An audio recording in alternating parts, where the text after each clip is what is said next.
Hello everyone, मैं हूं Anil Patidar. Welcome to Magnet Brains Hindi.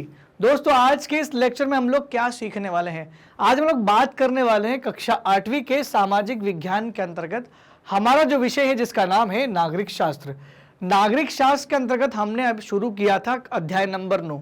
अध्याय नंबर 9 में इससे पहले हम लोग मैंने वीडियो के माध्यम से कुछ चीज़ें क्लियर करने का प्रयास किया था, जहां हमने चेन्नई शहर के बारे में कुछ चर्चाएं की थी।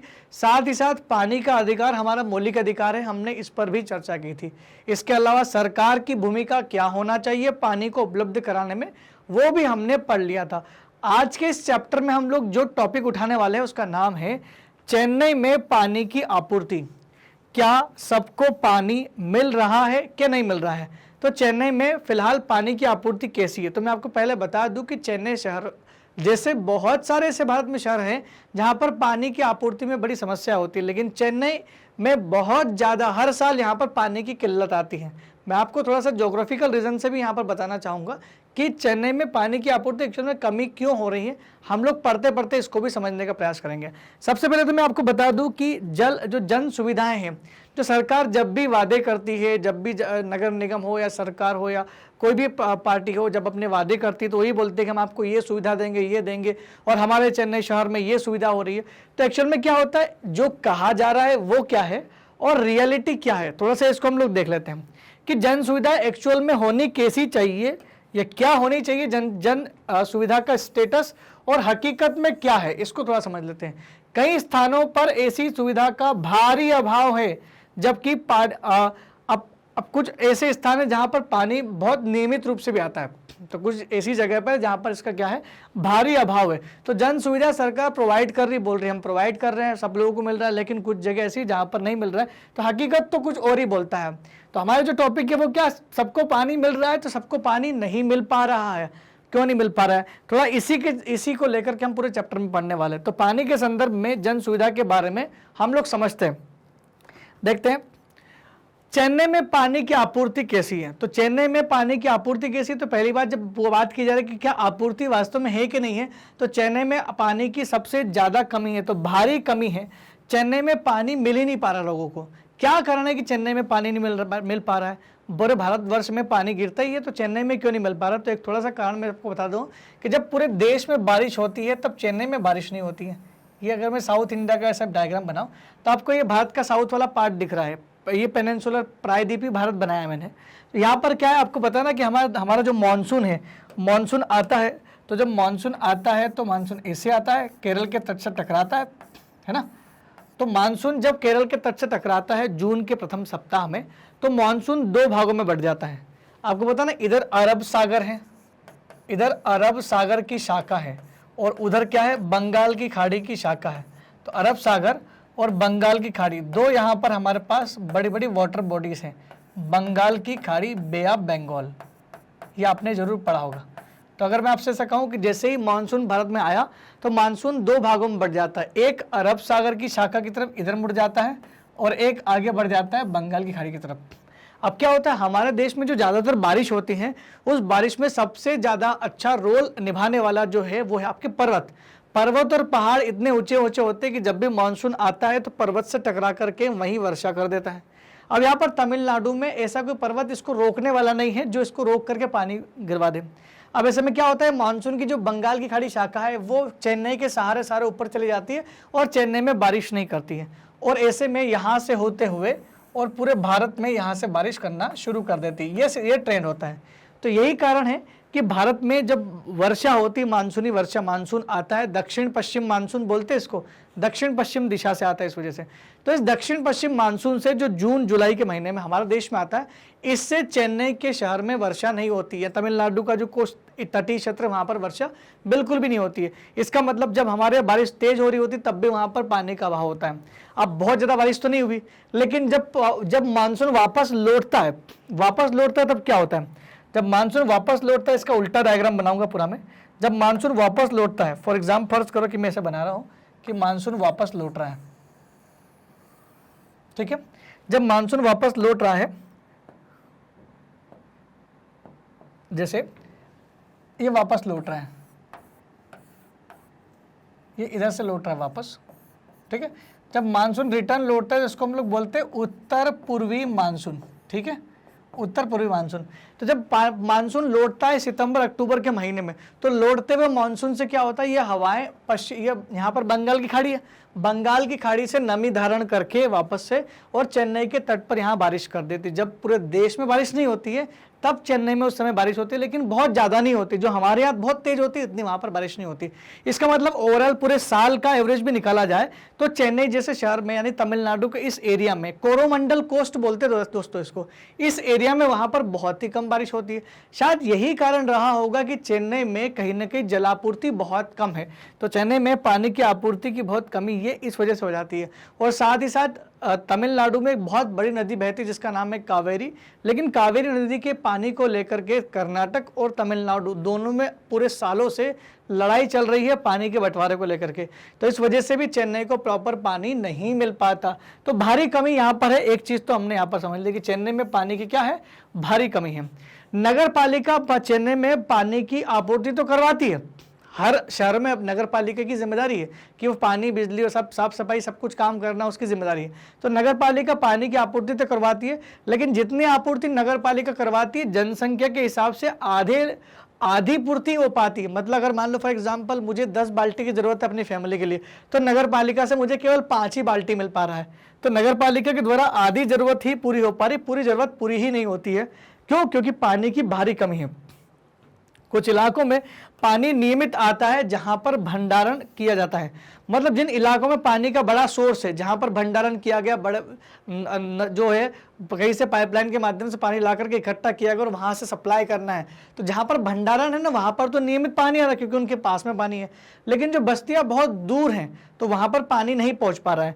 तो जो कुछ इलाके में बहुत कम पानी आता है, जो बस्तियां बहुत दूर बसी हुई है और जो अक्सर गरीब झुग्गी बस्तियां, वहां पर पानी तो बिल्कुल भी नहीं आता है। और दोस्तों मैं ये नहीं बोल रहा हूँ कि खाली गर्मी के दिनों में अवसर है, वहाँ पर अक्सर दिनों में ऐसी हालत हो जाती है क्योंकि वहाँ पर पानी की कमी लगातार बनी रहती है। तो सोचो जब बहुत ज़्यादा किल्लत पड़ रही होगी तो तब क्या समस्या हो रहेगी वहाँ पर। हमने इसी चैप्टर में सब पहले ही टॉपिक में मैंने आपको भी बताया था कि चेन्नई में कुछ ऐसे शहर है जहाँ पर 4-4 दिन में भी पानी आ रहा है और कहीं कहीं पर 2 दिन में 1 दिन पानी आ रहा है, कहीं पर रेगुलर 24 घंटे पानी आ रहा है। तो ये असमान वितरण हमने वहाँ पर देखा था। तो कुछ इलाकों में नियमित पानी आता है तो कुछ इलाकों में पानी बहुत कम आता है। यहाँ तक कि हमने एक सोदापेट की कहानी, सोदापेट की एक लेडीज़ के बारे में मैंने आपको बताया, पद्मा नाम की एक लेडीज़ थी जो नौकरानी का काम कर रही थी। इसी चैप्टर में हमने पढ़ा है, आप चाहे तो एनसीईआरटी में देख सकते हैं। वहाँ क्या लिखा हुआ कि एक पद्मा नाम की एक नौकरानी है जो दूसरे के घर में काम करती है, सोदापेट में पास की झुग्गी में रहती है, जो 30 झुग्गियों का एक मकान है, उसके लिए एक नल की व्यवस्था है खाली, और उस नल में पानी 20 मिनट आता है डेली। अब 20 मिनट में क्या होता है, हर एक परिवार को, हर एक झुग्गी को केवल 4 बाल्टी पानी मिलता है, मतलब हर एक परिवार को 4 ही बाल्टी पानी मिल रहा है, तो बहुत कम पानी की आपूर्ति है ना। तो जो सोच सकते हैं आपकी जो दूर बस्तियां बसी हुई है वहां पर पानी की आपूर्ति कितनी बहुत बद से बदतर हालत है। चेन्नई की बात कर रहा हूं केवल मैं, तो ऐसे दूसरे शहरों में भी अक्सर ऐसा देखा गया होगा। अब कौन कैसे सुलझाता है इसको, यह समस्या तो सबकी है लेकिन कौन कैसे सुलझाता है, तो कौन इस पानी की आपूर्ति की या पानी की समस्या को कौन कैसे सुलझाता है। दोस्तों आपके सामने यहाँ पर एक फोटो भी दिखाया गया है जो आपके एनसीईआरटी में भी है। यहाँ पर एक गरीब महिला बहुत दूर दराज में कहीं जाकर के गड्ढे से पानी निकालने की कोशिश कर रही है, चूँकि इनके गरीब है और ये पानी को पानी पे खर्च करके पानी की व्यवस्था नहीं कर सकती। तो इसका मतलब तो साफ सुथरा है कि सबसे ज़्यादा पानी की कमी का जो बोझ तले जो दबे जा रहा है, जिन पर सबसे ज़्यादा बोझ पड़ता है वो कौन है, गरीबों पर सबसे ज़्यादा बोझ पड़ता है। क्योंकि पानी की आपूर्ति नहीं है तो वो कहाँ से लाएंगे, कहीं न कहीं से पानी की आपूर्ति करेंगे। वो पानी के लिए पे नहीं कर सकते हैं क्योंकि उनकी आर्थिक स्थिति इतनी अच्छी नहीं है। अब मिडिल क्लास लोगों के लिए क्या है, मिडिल क्लास मध्यम वर्ग के लोग जो है वो आसानी से कुछ न कुछ विकल्प खोज लेते हैं। क्यों? क्योंकि उनके पास दूसरे विकल्प है। या तो वो बोरवेल खुदवा लेंगे, आपको पता है ट्यूबवेल खोदी जाती है जो जमीन के अंदर से पानी निकालते हैं, या तो वो बोरवेल खुदवा लेंगे, या सीधी सी बात फोन करके टैंकर भी मंगवा सकते हैं। तो टैंकर भी मंगवा करके आप अपनी आपूर्ति कर सकते हैं। या फिर क्या कर सकते हैं, या फिर ये कर सकते हैं जो बोतल बंद जो है, बोतलें आती है, 20 लीटर की बोतलें आती है, 2 लीटर की, 1 लीटर की जो पानी पीने की बोतल आती है, आप अपने पीने की व्यवस्था बोतल के माध्यम से भी क्या कर सकते हैं, वहां से भी आप पानी की व्यवस्था कर सकते हैं। तो मध्यम वर्ग के लिए तो बहुत ही आसान हो जाता है कि वो अपने पानी की व्यवस्था कहीं ना कहीं से कर ले, चाहे बोरवेल हो, चाहे टैंकर हो, चाहे बोतल बंद पानी की व्यवस्था हो, वो कर लेता है। लेकिन गरीबों को क्या है, गरीबों के लिए सबसे ज़्यादा समस्या पानी की हो जाती है। ऐसे में वो कहीं ना कहीं से दूर दराज से जहाँ से भी पानी मिले वहाँ से ले आते हैं। अब पानी मान लो इस फोटो में हम लोग थोड़ा सा इसको एनालिसिस करें तो मैं आपको बता दूं, मान लो इस महिला ने पानी की जुगाड़ कर भी लिया, पानी ले भी आई वो, तो पानी मान लो वो लेकर भी आ गई, तो क्या गारंटी है कि वो पानी पीने लायक भी होगा? तो पहली बात तो है कि एक होता है साफ पानी, एक होता है खाली पानी की व्यवस्था होना। तो पानी की व्यवस्था वर्सेस सुरक्षित पानी पीना ये भी जरूरी है। और संयुक्त राष्ट्र संघ ने ये डेफिनेशन भी जारी की थी कि पानी का अधिकार मतलब सुरक्षित पेयजल का अधिकार। तो आपके जो आर्टिकल 21 में आपको पानी का अधिकार दिया गया ना, उसमें आपको साफ पानी का पीने का अधिकार भी है। तो आपको पीने के लिए साफ पानी तो मिलना चाहिए। तो ऐसे में सबसे बड़ी समस्या गरीबों के लिए क्या हो जाती है कि उनको साफ पीने का पानी नहीं मिल पाता। अब शहरों और ग्रामीण क्षेत्रों की तुलना थोड़ा सा हम लोग करें कि क्या शहरों में ज़्यादा अभाव है या गांव में ज़्यादा अभाव है, तो मैं कहूँगा गांव में ज़्यादा पानी की समस्या होती है, क्योंकि शहरों में तो फिर भी नगर निगम कैसे भी करके आपको व्यवस्था करवा देते हैं, लेकिन गाँव में अक्सर लोगों को पानी कहीं कुएँ तालाब और कहीं ना कहीं से लेकर के आना पड़ता है। और गाँव में ज़्यादातर कुएँ जितने भी हैं, सारी चीज़ें ट्यूबवेल वगैरह सब निजी ही है, कुएं हो तालाब हो सब निजी संपत्ति होती है। ऐसे में हो सकता है कोई आपको पानी भरने से भी रोक ले। और गांव में खाली पानी आपके पीने के लिए इस्तेमाल नहीं करना है, आपके मवेशियों को भी पानी पिलाना है, साथ ही साथ कृषि के लिए पानी की आवश्यकता भी है। तो ज़रूरतें गांव के लोगों को पानी की अलग अलग कार्यों में होती है। तो अब यहाँ पर थोड़ा सा ग्रामीण इलाकों की बात करें तो ग्रामीण इलाकों में मनुष्यों और मवेशियों दोनों के लिए पानी की जरूरत पड़ती है, जहाँ कुआं, हेडपंप, तालाब और कभी कभार छत पर स्थित जो बड़ी बड़ी टंकियां होती हैं, टंकियों से पानी मिलता है, जिनमें से ज़्यादातर जो होती है निजी स्वामित्व में है। और शहरी इलाकों में के मुकाबले ग्रामीण इलाकों में सार्वजनिक जल आपूर्ति और भी ज़्यादा अभाव है। तो जल आपूर्ति का जो अभाव है वो ग्रामीण क्षेत्रों में ज़्यादा है, क्योंकि आपको यहाँ मवेशियों के लिए भी पानी पिलाना है, आपके लिए भी व्यवस्था करनी है, खेती के लिए भी कुछ व्यवस्था करनी पड़ेगी। तो पानी की आपूर्ति के लिए ग्रामीण क्षेत्रों में ज़्यादा समस्या है, जबकि शहरी क्षेत्रों में थोड़ा सा कम है, क्योंकि शहरी क्षेत्रों में कहीं ना कहीं नगर निगम जो है वो काफ़ी अच्छा रोल प्ले करता है लोगों तक पानी पहुंचाने में। लेकिन शहरी लोगों में भी जो समस्या का सामना कर रहे हैं केवल वो कौन है? वो गरीब लोग ज़्यादा हैं। जैसे मैंने भी आपको फोटो में बताया कि पानी की आपूर्ति तो हो रही है, मान लो कैसे भी करके वो पानी तो ला रहे, लेकिन क्या वो स्वच्छ है कि नहीं है? तो पानी की आपूर्ति वर्सेस सुरक्षित पेयजल क्या सबको मिल पा रहा है? तो हम लोग इस पे यही समझते हैं कि पानी की आपूर्ति में के अंतर्गत कितने प्रतिशत या कितने लोग जो है वो सुरक्षित जल तक उनकी पहुंच है। तो क्या आपको सुरक्षित जल मिल रहा है कि नहीं मिल रहा है?